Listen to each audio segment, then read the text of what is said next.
ကြီးလိုက်တော့ကြီးဆိုကြိုလိုက်တော့ဘာမှမရှိဘူးနော်ရွှေစည်းတွေကအခုဘယ်လောက်ဖြစ်သွားလဲမသိဘူးနော်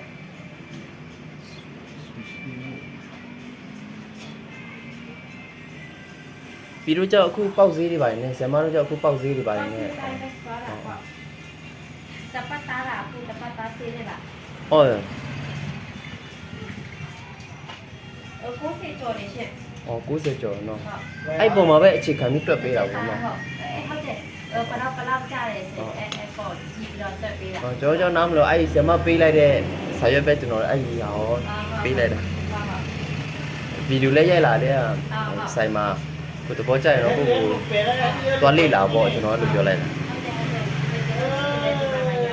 ဟုတ်ဆရာမဟုတ်ဟိုဒါကျွန်တော်ဒါမှမလုပ်ပြီးတော့ရှင်းနေလေဆရာမအဲ့ဒါသူတို့လမ်းစီးပြီးရတယ်စီပွဲရရင်ပြီးပြီကျွန်တော်ဟုတ်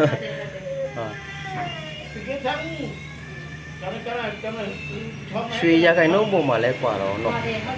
တကယ်တော့အတိမစစ်တမျိုးအတိမတမျိုးလေဟုတ်ကျတော့ဒီလိုအညာပိုင်းကတချို့ရွှေလည်းအပြင်လည်းအထည့်ပြီးတယ်တချို့ရွှေလည်းအပြင်မှာများပြီးအနည်းထဲမှာနည်းနေရ